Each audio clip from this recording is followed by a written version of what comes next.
अब इसके बाद का वर्णन क्या है कि विश्वामित्र जो हैं वो राम लक्ष्मण जब बड़े होते हैं, अब देखो आप देख रहे होंगे कि एकदम बड़े हो गए, आप इतनी जल्दी कथा सुनाएंगे तो ऐसे ही क्रम रहेगा। राम लक्ष्मण बड़े हो जाते हैं और उनको वन में विश्वामित्र जो है वो ले जाते हैं। प्रश्न यहाँ भी बन गया, राम लक्ष्मण को वन कौन ऋषि ले गए थे? तो कौन लेके गए थे? विश्वामित्र। वहां पर राम को बला और अति बला ये दो शक्तियां प्राप्त होती हैं। कौन कौन सी शक्ति?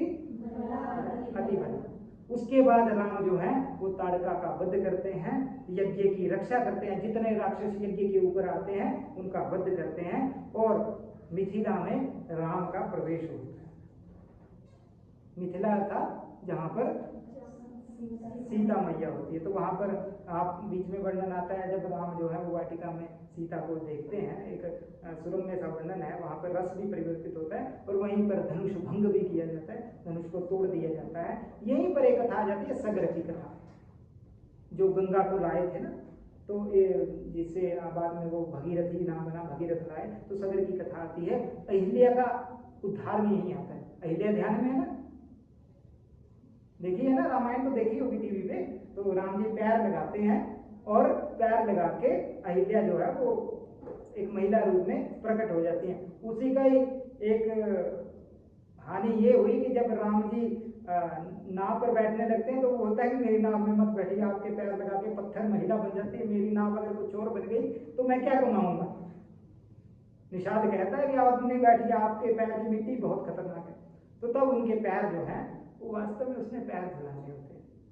देखो राम के प्रति कितनी श्रद्धा थी उस समय। तो बोला आप मेरे राजा हैं और आपके तो चरण जो है वो राम के धोते हैं, और वर्णन आता है आगे। तो इस तरह से सगर अहिल्या की कथा। शतानंद जो है वो यहाँ पर एक शतानंद पात्र है जो विश्वामित्र की कथा बताते हैं कि विश्वामित्र कौन हुए, कौन उनके पुत्र थे। उसके बाद अयोध्या में प्रवेश होता है, दोबारा से वहां वन से वापिस आते हैं, विवाह करके, विवाह इत्यादि करके अयोध्या में आते हैं। बालकांड जो है समाप्त हो। दूसरा कांड अयोध्या कांड। अयोध्या कांड में 119 सर्ग हैं, थोड़ा पिछले से बड़ा है ये।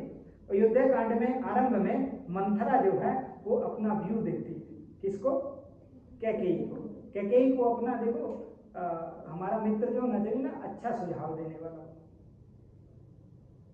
उल्टा सुझाव देने वाला हो ना कि तुम शराब पियो, तुम ताश खेलो, तुम घूमने जाओ, क्या बैठी रहती हो कमरे में, जाओ यार मैक्लोडगंज घूमने, तो ये अच्छा सुझाव नहीं है। ये वो मंथरा है, उसको आप मंथरा के रूप में देखो जो आपको इस तरह बोलती है क्या लिखा है पढ़ने में, 12 घंटे हो गए तेरे को पढ़ते हुए। तो मंथरा जो है वो अपना परामर्श देती है क्योंकि अपना वर मांगती है। वर मांगने से राम जो है वो वन को जाते हैं, दशरथ जो है वो अपना देह त्याग करते हैं। भरत उस जैसे ननिहाल से, वो तो नाना के घर में गए थे बेचारे, कोई उन्होंने थोड़ी षड्यंत्र रचा था, षड्यंत्र तो माता जी ने और वो जो मौसी आई थी एक उसने रचा था। तो भरत जैसे आते, देखो आज का बेटा हो तो बोलेंगे माता जी बढ़िया काम कर दिया, ये पूरी सल्तनत तो मेरी हो गया। लेकिन तब उल्टा था, उल्टा नहीं था, तब सही था, अब उल्टा है। तो भरत कहते हैं कि ये मुझे राज्य नहीं चाहिए और माता को धुतकारते हैं कि आपने तो पाप कर दिया। दशरथ तो अपनी पत्नी उस कैकेयी को परित्याग कर देते हैं कि आज से तुम मेरी पत्नी नहीं हो, है ना। तो इस तरह से वो स्वीकार कर देते हैं और भरत जो है वो चित्रकूट में जाते हैं राम को मनाने के लिए, माताएं के साथ में सब मनाने जाते हैं। तो राम कहते हैं कि अब क्या कहते हैं कि जब राम जो है वो किसी से वादा कर देते हैं तो फिर उसको निभाते हैं। राम ने वर दिया है ना। तो ये जो वंश है हमारा, एक चौपाई आती है जो ध्यान में नहीं आ रही है, उसमें कहा है कि हमारा जो रघुकुल रीत सदा चली आई, प्राण जान पर वचन, ये रामचरितमानस की है ना। देखो हमें तो याद रामचरितमानस ही है ना, लेकिन रामायण के विषय में भी हमें समझना चाहिए कि रामायण हमारा संस्कृत में ग्रंथ है। तो रघुकुल की रीत क्या है? प्राण चले जाएंगे लेकिन अब वचन नहीं जाएगा। वो कह रहे थे कि राम जी आपको कष्ट होगा तो अब हम वापिस नहीं जाएंगे, वो भी अस्वीकार कर देते हैं हमें राज्य नहीं चाहिए। तो फिर भरत जो है वो पादुकाएं उठाकर राज्य को जाते हैं। यहीं पर बताया गया कि राजा के बिना राज्य की क्या दुर्गति हो जाती है। अगर राजा ना हो तो राज्य का नाश हो जाता है। उसका वर्णन यहाँ विस्तार से किया गया है। यहीं पर कौशल्या जो है स्वस्ति वाचन भी करती हैं। वनवास का दुख भी बताया, वनवास में क्या क्या कष्ट होते हैं, तो यहाँ पर दुख बताया गया है। और राम जो है जब उसको समझा देते हैं भरत को, कुछ हद तक मान जाता है, तो राम उसको जाते जाते राज्य का उपदेश देते हैं, राज्य बेटा राज्य कैसे चलाना है, और उसको दार्शनिक उपदेश भी देते हैं। तो दो तरह के उपदेश जो हैं वो भरत को देते हैं। और वहीं पर एक मत आता है जाबाली, जाबाली का मत आता है जो नास्तिक मत है। उस नास्तिक मत का, जाबाली के नास्तिक, जैसे चारवाक का नास्तिक मत है वैसे ही जाबाली का नास्तिक मत यहाँ पर आता है, राम उसका खंडन कर देते हैं। एक अनुसूया जो है, अनुसूया के पातिव्रत धर्म का भी वर्णन यहाँ पर हमें प्राप्त होता है। कौन से कांड में? अभी कौन सा कांड चल रहा है? अयोध्या कांड, है ना। आगे क्या होता है कि चित्रकूट, चित्रकूट में भरत गए थे ना, मैंने बताया कि भरत जो है चित्रकूट से वापस लाना चाहते हैं। अब वो राम जी तो माने नहीं, राम जी तो उनको छोड़कर चुपचाप निकल गए। तो चित्रकूट से राम कहाँ पहुंचते हैं? दंडकारण्य में। अब जैसे दंडकारण्य में पहुंचते हैं, अयोध्या कांड समाप्त। अगला कांड है अरण्य कांड। अब आप देखिए जैसे जैसे कांडों के नाम है वैसे समझ आ रहा है। बाल कांड मतलब बचपन होगा, अयोध्या कांड मतलब अयोध्या की बात होगी, तीसरा आया अरण्य कांड अर्थात वन की बात होगी। तो इसमें 75 सर्ग है। अब यहाँ पर क्या होता है? दंडकारण्य में निवास होता है दोनों का, राम सीता का। यहीं पे विराट एक राक्षस था, उसका वध किया जाता है। पंचवटी, फिर वहां से दंडकारण्य से राम जी पंचवटी में आ जाते हैं। यहीं पर ही शूर्पणखा को राम और लक्ष्मण बड़े सुंदर लगते हैं, तो शूर्पणखा प्रभावित होकर राम को विवाह का एक अवसर देती है। तो राम जी भी तो भोले थे ना, राम जी कहते हैं कि अगर मुझसे भी एक सुंदर व्यक्ति चाहिए तो तुम एक वो जो लकड़ी काट रहा है व्यक्ति उससे बात करो, मैं तो बदसूरत उससे बात करो।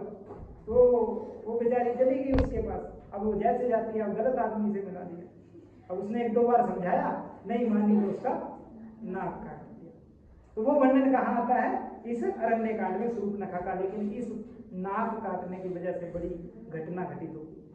तो शूर्पणखा का नाक काटा जाता है और उसके बाद खरदूषण उसका बदला लेने के लिए आते हैं और खरदूषण को राम द्वारा मार दिया जाता है। इसके बाद एक बड़ी दुखद घटना होती है, सीता का हरण हो जाता है।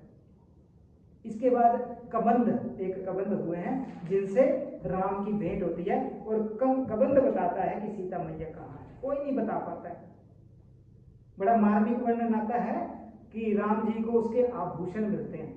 आप देखिए ना, भाभी क्या होती है यहां से समझिए। राम रोते हुए पूछते हैं कि लक्ष्मण जरा पहचानना, ये उसके गले का हार है ना, गले का हार मिलता है।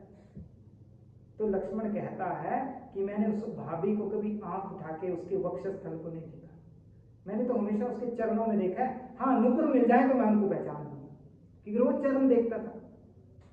क्या उदात्त भावना है कि लक्ष्मण जो है, एक श्लोक आता है इसमें, तो वो कहता है कि मैं इसके जो ये आभूषण है मैं इसको पहचान नहीं सकता। और राम का वियोग, वियोग में जो कष्ट है बड़ा मार्मिक, करुण की पराकाष्ठा है। यहाँ पे रोने का दिल करता है इसको पढ़ के।